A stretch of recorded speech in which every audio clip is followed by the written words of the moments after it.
would like to bring down our two leads, Laurel Vale, who played Rachel.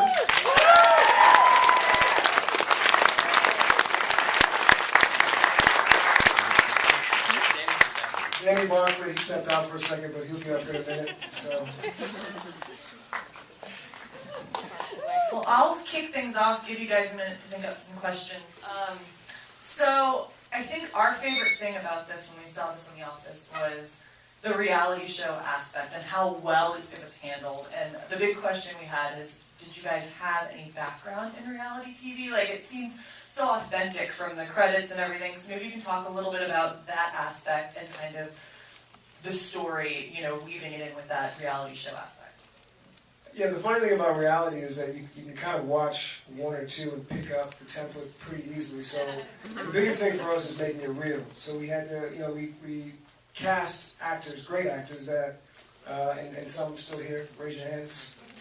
They did a great job. They were really skilled at dramatic improv, which made it easier for us to kind of throw them into situations. And more than anything, we wanted to make sure if the show was real, everything after that followed would land properly, if you believe that.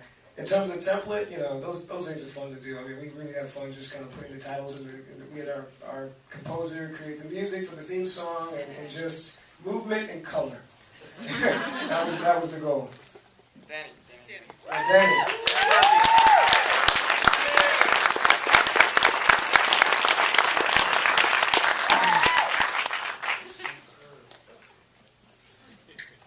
You guys ready up there? Anybody got a burning question? Yeah, right up there.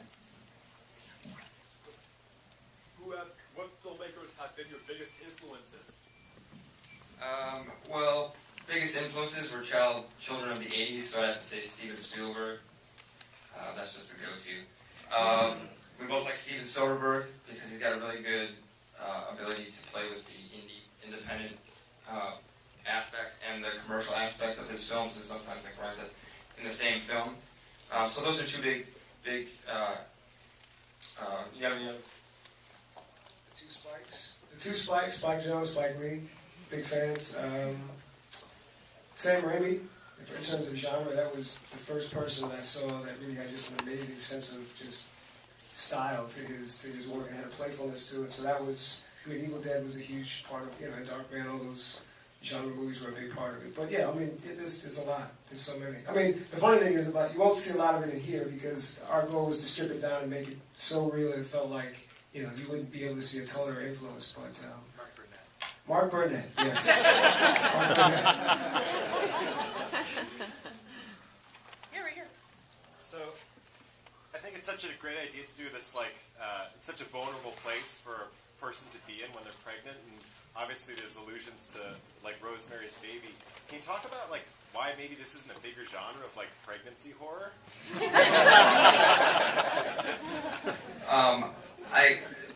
Because of Rosemary's Baby. No, because I think it's such a, you know, each woman goes through their own process when they're pregnant, but it's all very similar for the most part. So it's hard to make that original and unique, I think.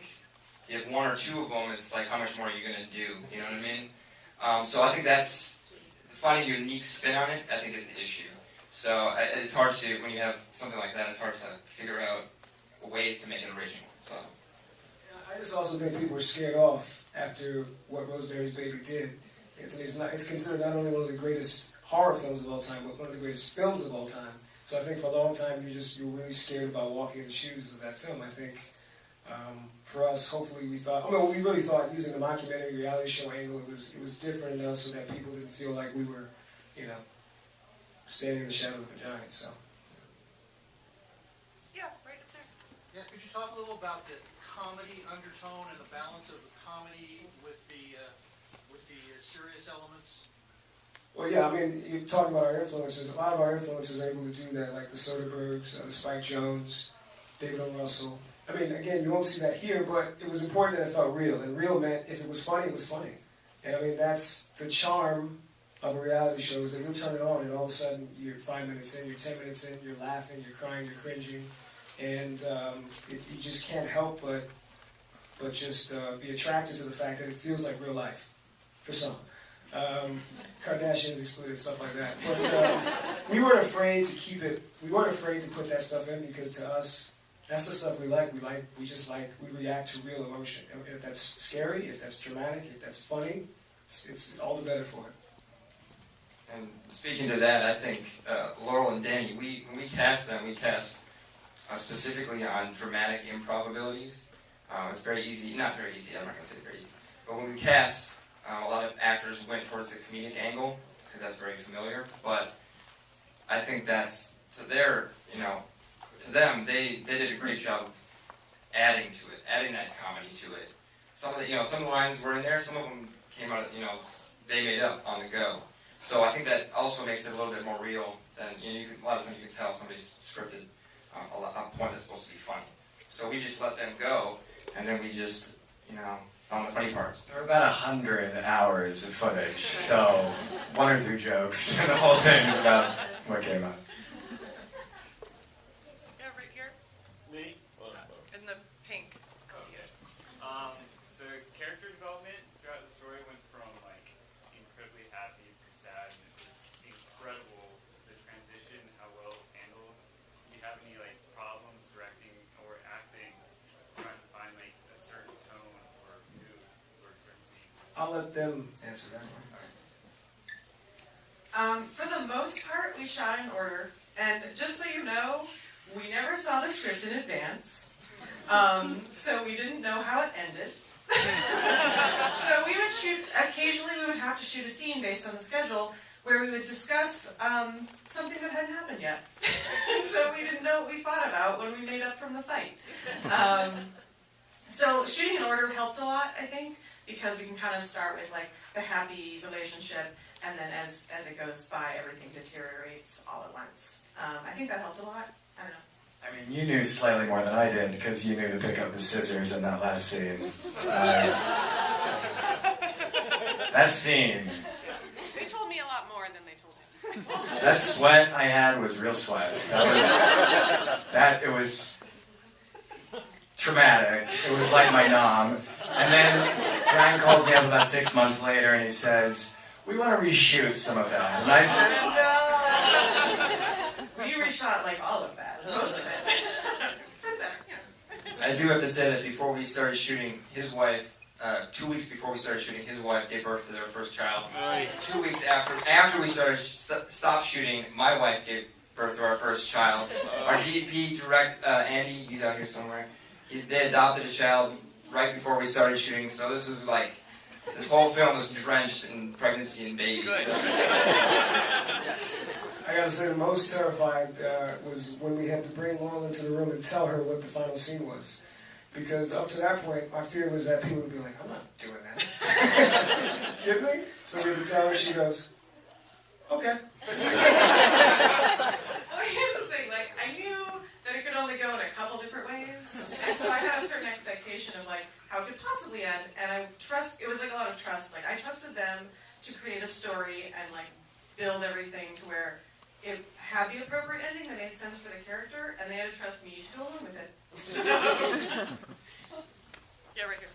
Okay, I have a couple of questions. One, who is the wonderful actress that played the mother? She's here. Rebecca Brooks is here. Rebecca. Stand up, Rebecca. Good. And you did a great job by not letting the cat out of the bag from the beginning. When you hear that she's gonna, she's gonna die at the beginning, so you already have your preconceived ideas that she's gonna die even before the baby's born. So having the baby's birth was a big plus. Having that giant breath come out of what was a giant demon was something I'll never forget. But the thing I want to know is, you guys make such a great team. You pulled together something that could have been just another cliche, but it wasn't. So, are you going to continue a franchise, or are you? The buyers are still here. That's a question for you. So yeah, we'll see. I mean, I don't know. We'll see. There wasn't a planned sequel, if that's what you mean. No. Wait. But we make a great team, so.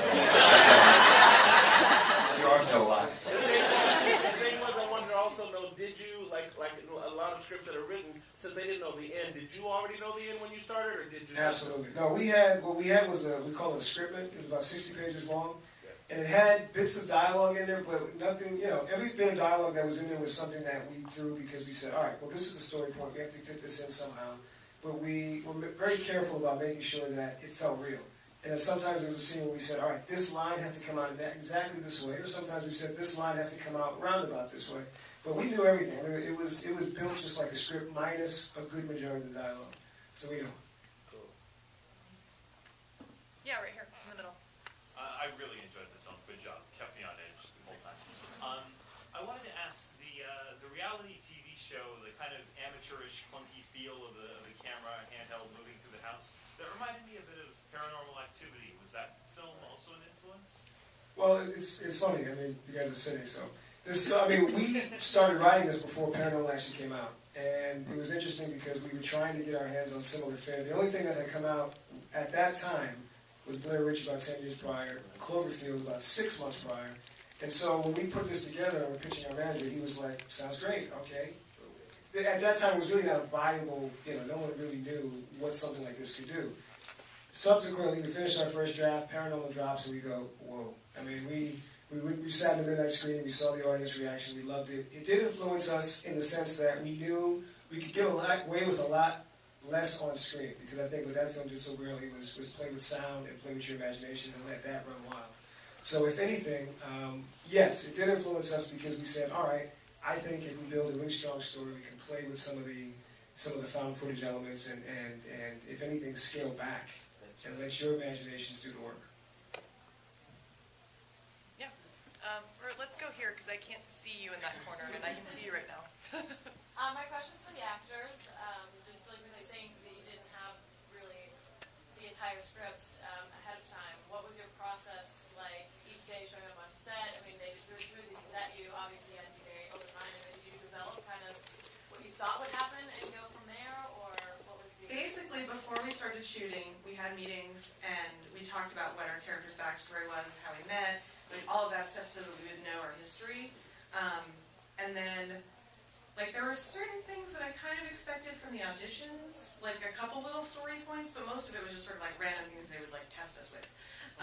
So when we actually shot, we would show up in the morning, and then before we shot a scene, they would tell us what was going to happen, and then we would go do that. And then we'd shoot another scene, and et cetera, et cetera. And every so often, we'd have to shoot a scene that took place later, and we were like, I don't really know the context, but I'm going to go with this tone. Yeah, I mean, they didn't tell us what was going to happen. They'd say, Danny, you're driving home from work, go in the house, and I guess you expect to find Rachel there like you always do, and then see what happens. And then, of course, that's take one, and then they might use it. I think they used a lot of take ones, or they might say, okay, but let's not let that fight resolve for the story, let's let that continue, or you need to storm out at this point or something. My favorite times was when I knew something that he didn't know.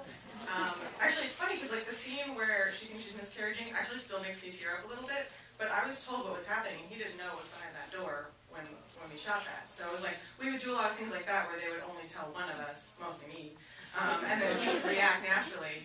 And yeah, so we were able to get a lot of fresh stuff. The one thing I learned to trust them on day 2, that they knew what they were doing. But the one thing I had to keep asking was, am I John Cassavetes from Rosemary's Baby?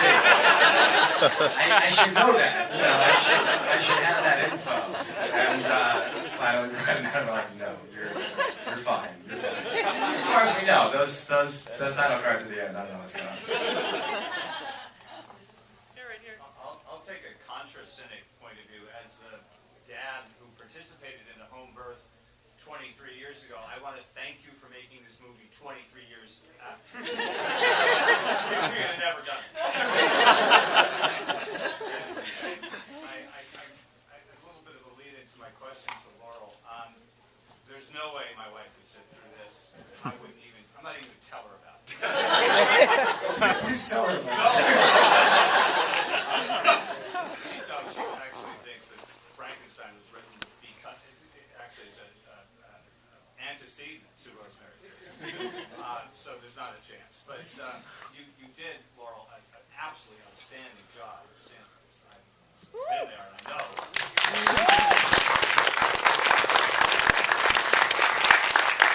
All of this leads up to a two-parter. I hope it's a two-parter. A, are you a mom? And B, if you are, how the heck did you manage to get through this?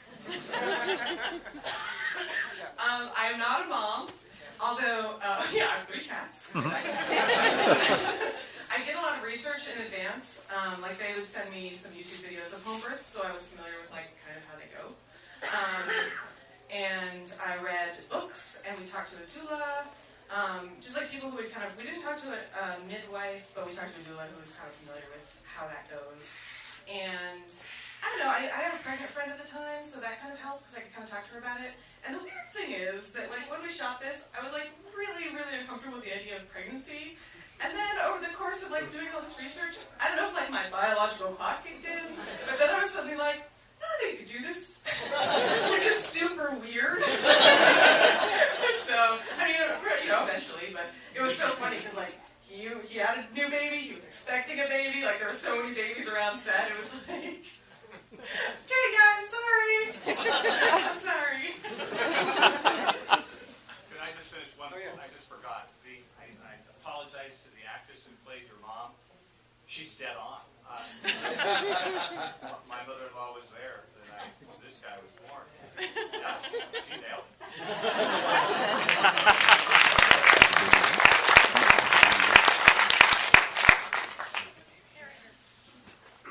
As first-time filmmakers, what does it feel like to be here at a major film festival? And also, what can we expect in the future? Since Brian's dead, I'll answer that question. It feels great. It feels great to have the film play here for the first time because it is an LA story. We shot it all over Los Angeles, and the festival's been wonderful so far. And then we're working on a script, so hopefully we'll get that one started in the same vein. I think we probably have time for maybe 1 or 2 more, if there are any. Yeah, over here. The 2 lead actors, you both were fantastic. I'd love to know what your next projects are and where we can see you again. Delivery too. I'm not sure. I'm not sure yet. I'll let you know. You tell me. Hey. Yep. Yes. I was in the film, and the first time I seen it, didn't know I was in it. So in the credits, it said that no animals were harmed in the making of the film. What about babies? That's right. No comment. All right, well, I think we're going to leave it at that. Seems like a great place to end. Please help me give you guys a round of applause.